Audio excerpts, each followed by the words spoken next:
The text came at 12:43 a.m., its glow slicing through the darkness of my downtown loft in Seattle. Sweetheart, we need to talk about Christmas. Your sister Chloe has everything perfectly planned, and she feels it's best if you don't come. I froze, rereading the message, as if the words might rearrange themselves into something sane. My name is Emma Caldwell. I'm 34 years old, and I had just received the coldest message imaginable from the parents whose mortgage I paid off 6 months ago. Another ping. Chloe says, your presence might make things awkward. She's inviting some big names from her firm. Please understand. Of course, Chloe had said that. My younger sister had always been the family star, the charming one who just needed time to find her path. Even when she quit law school halfway through or racked up $60,000 on my parents' credit cards for networking trips, they worshipped her. Meanwhile, I'd spent 15 years grinding in tech, living in jeans and thrifted coats, funneling every dollar into savings. When Mom and Dad nearly lost their lakefront home thanks to Chloe's debts and their own bad investments, guess who they called? Me. I wired $520,000 without blinking, emptying my brokerage account and selling the small rental property I'd worked a decade to buy. We'll pay you back, Emma. You saved us, that's what they said, crying into my shoulder. You're our rock. Now, half a year later, I was being disinvited from Christmas in the very house I'd saved because Chloe wanted to play hostess for her colleagues. Another message chimed. Chloe's planned a sophisticated evening. She's really blossomed into such an elegant woman. Blossomed. The same woman who once called me a control freak for asking when she'd return the $8,000 I lent her. The same sister who accused me of being stingy for refusing to co-sign her fourth car loan after she trashed the previous 3. They called it keeping the peace whenever I held Chloe accountable. When I spoke up about responsibility, I was negative. I sat at my desk and opened the safe. Inside was a slim folder, one they didn't know existed. 6 months ago, when I saved their home, my attorney had insisted on something ironclad. They'd been so desperate for help, they signed without hesitation. My phone buzzed again. This time I smiled. This time, it was Chloe herself. Hey sis. Hope you understand about Christmas. My boss and his wife are coming, and I really need to make a good impression. You can be intense sometimes. Then the follow-up, but we can totally do lunch next week. Intense. Because at our last family dinner, I'd suggested she start paying our parents back instead of spending her salary on designer handbags. Because I'd mentioned that maybe her third job hop in 2 years wasn't the best timing to buy another luxury SUV. I sat at my desk, opened my laptop, and typed a single word into the family group chat. Okay. Then I called my lawyer.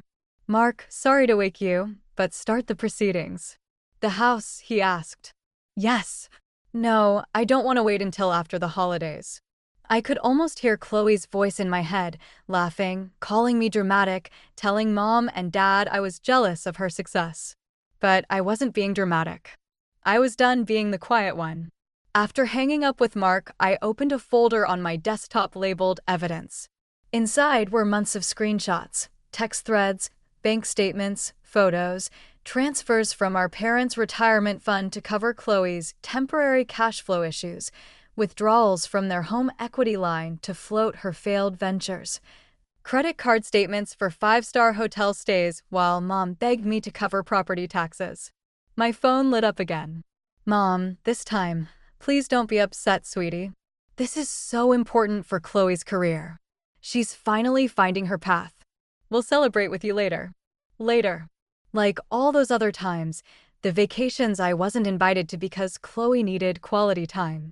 The Christmas mornings where my achievements were background noise to Chloe's latest scheme. Every time I'd been asked to shrink, to step aside, because Chloe needed the spotlight. But this year would be different because I had something they didn't know about, something that would make the word consequences very real.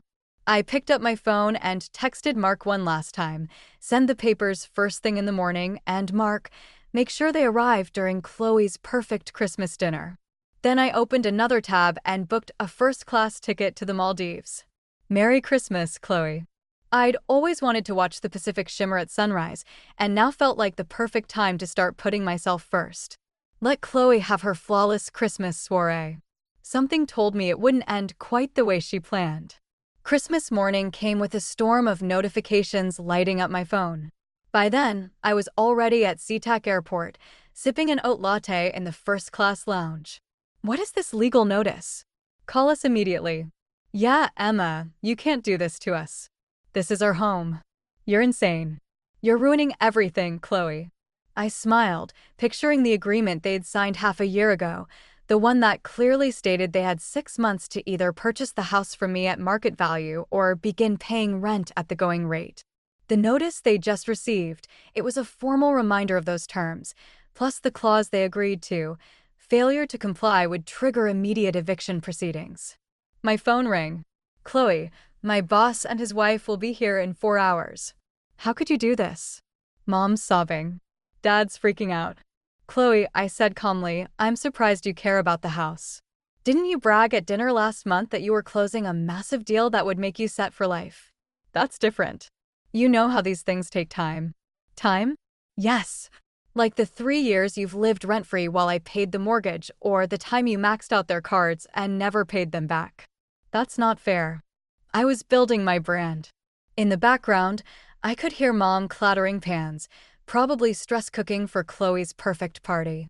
Dad was yelling about calling their lawyer. The papers are clear, I said. 2 choices, buy the house or pay rent. I've given you more than enough time. We can't afford either. Chloe's voice cracked into a screech. You could, I replied smoothly, if you sold your Tesla, your designer bags, and that Aspen timeshare you bought while our parents were on the brink of foreclosure. Silence, then a hiss. You've always been jealous of me just because Mom and Dad love me more. No, Chloe, I said softly. They don't love you more, they fear you more. The tantrums, the guilt trips, the control, that ends today. A boarding call echoed through the lounge. Listen, I have to go. My flight's boarding. If you want to see what happens when Chloe's perfect Christmas dinner turns into chaos and how Emma's Maldives escape sets the stage for an even bigger twist, make sure to subscribe and stay tuned for part 2. Here's what's going to happen, I said, my voice calm but edged with steel.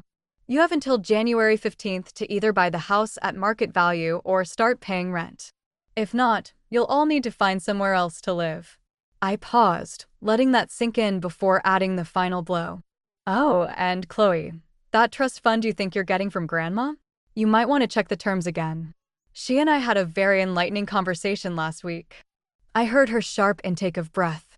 Our grandmother had always been the one person who saw through Chloe's act. And last week, I told her everything, the stealing, the manipulation, the way Chloe had been bleeding our parents dry. You wouldn't. I already did. Goodbye, Chloe. Enjoy your perfect Christmas. I ended the call and powered down my phone as the boarding announcement echoed through the lounge. Sliding into my first-class seat, I let out a slow breath. Tomorrow, my lawyer would deliver more than a notice. He'd be dropping a folder thick with evidence, Chloe's financial abuse, the forged signatures on credit applications, the accountant's report detailing how she gutted our parents' retirement. This wasn't just about money. It was about breaking a cycle that turned my parents into enablers and Chloe into a tyrant. They couldn't say no to her, so I had to. The flight attendant offered champagne. I accepted, watching Seattle shrink beneath the clouds. On my screen, one last message from Mom glowed. Emma, please. We can work this out. Your sister needs us. She's just going through a phase. A phase. That's what they called it for 15 years. But phases end. This one had gone on long enough. I closed my eyes, picturing Chloe scrambling to explain to her boss why her sophisticated Christmas dinner had erupted into chaos. For once, she'd have to live in the real world, not the Instagram-ready illusion she curated. Sometimes love means letting the consequences land where they belong. As the plane angled toward the Maldives, I felt a calm I hadn't known in years. For the first time, I wasn't saving Chloe. I was saving my family from her. 2 weeks later, I sat on the sun-washed deck of my private villa when Grandma's name flashed across my phone. You should see the chaos you left behind, Grandma chuckled over the phone. Chloe's perfect boss saw everything. The legal papers, her meltdown, everything.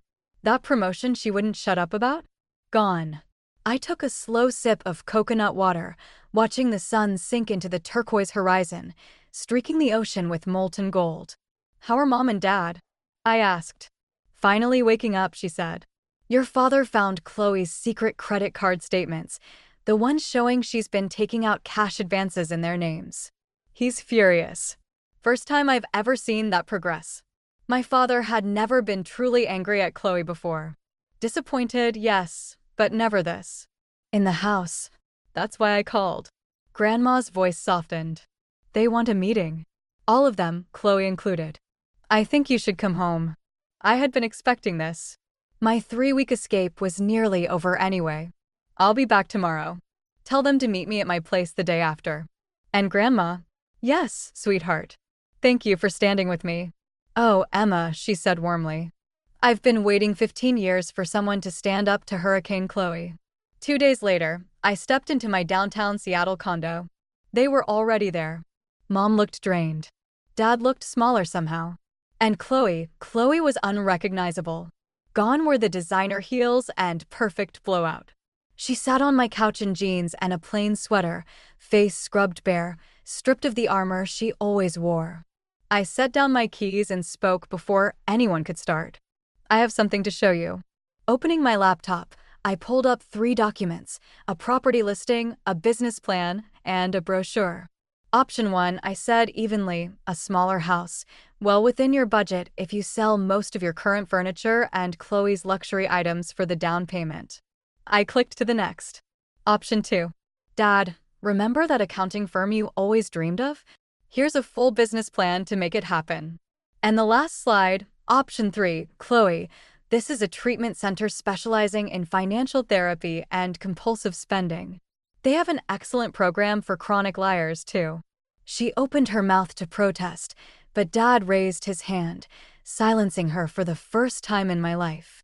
"I will let your sister finish." I looked at them all. "You can't keep the house unless you follow these terms. But this isn't punishment. It's a chance to rebuild. This time, the right way." Mom's eyes brimmed with tears. "Emma, when we found those cards Chloe opened in our names, we could face charges. We've been so blind. Our retirement is gone." "We've been such fools," Dad said quietly, his voice cracking in a way I'd never heard before. "I've already spoken to the credit card companies," I told them. "They won't press charges if Chloe enters the treatment program and sets up a repayment plan. Grandma and I will help with the initial costs." Chloe stood slowly, her face collapsing under the weight of reality. "Why are you helping me after everything I've done?" I looked at her, really looked at her, and for the first time, I saw not the hurricane, but the little girl who used to crawl into my bed during thunderstorms. "Because you're my sister," I said softly. "And because I believe that version of you is still in there and she's worth saving." Dad cleared his throat. "We've chosen the smaller house. Your mother and I, we need a fresh start." Chloe's tears spilled over. "And me? I'll do the program. I don't want to be this person anymore." Watching my boss's face when he saw those papers, seeing what I did to our family, I finally saw myself through someone else's eyes. "It won't be easy," I warned. "No phones, no credit cards, no outside money for a month. Total financial transparency." "I know," she whispered. "I'm scared, but I'm more scared of losing my family." Mom stood, her own tears flowing, and wrapped her arms around me. "No conditions, no guilt trips, just love. We don't deserve you, Emma."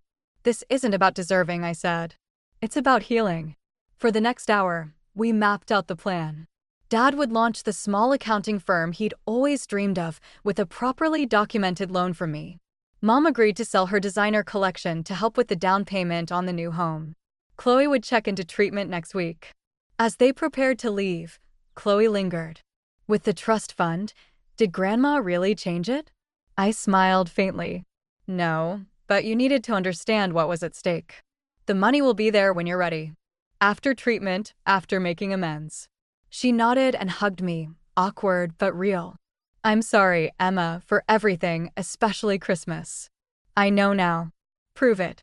After they left, I stood by the window as snow drifted against the city lights.